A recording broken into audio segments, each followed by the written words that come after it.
Mega Man 11 is finally here and retro enthusiasts across the globe are beyond excited, but does it live up to the hype? You mega believe it does!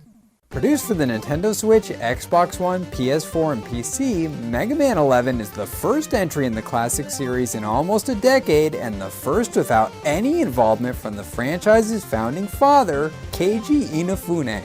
In spite of these massive handicaps, Capcom and the devs managed to get the Blue Bomber back on track, and this is immediately apparent as the intro cinematic unfolds and continues the story formula that's been firmly established since the NES era. Without going into full-on spoiler territory, Dr. Wily kidnaps and reprograms a group of peaceful robots in order to fulfill his quest for world domination, and it's up to Rock and his friends to put an end to the vile villain's schemes.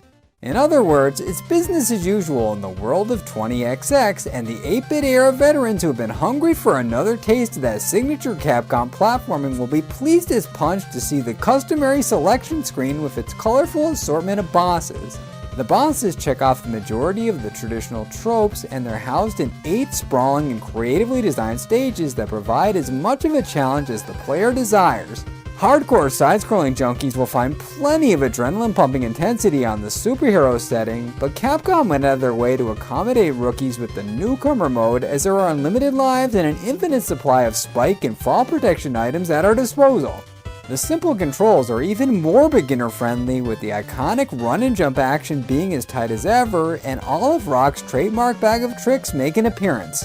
He's armed with his trusty Mega Buster, which can be upgraded by purchasing a specific part from Light's lab, as well as the Rush Coil and Jet accessories, which are now mapped to specific buttons. The biggest and most exciting new addition to the familiar mechanics is the double gear system, which enhances the Blue Bomber in a manner rarely seen in the genre. The power gear boosts his offensive capabilities, while the speed gear has a temporal effect on the surrounding enemies and obstacles that is handy for getting out of tight spots, and the two can be combined for a temporary but devastating last resort attack burst.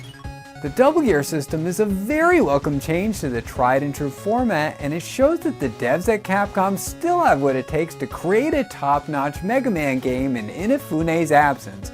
Minus the annoying Bounce Man stage, the level design is inventive, the art style and animation is impressive, and the controls and frame rate are smooth as silk. The length is admittedly on the short side, but it's more than made up for by the extra challenge modes and the fact that the retail price is only $30. If you're looking for a fresh throwback after experiencing all that Sonic Mania has to offer, then you should definitely check this out. Anyway, now that I put my 2 cents in on this glorious return to form, I've got another video to work on. Be sure to come back for that, but until then, this is Matt, aka Cygnus Destroyer, signing out! Thanks for watching. If you liked what you saw and you want to see more, the boxes on the screen right now will lead to some more of my videos, and if you haven't already, be sure to subscribe to the channel by clicking on my avatar in the bottom right hand corner. Thanks again!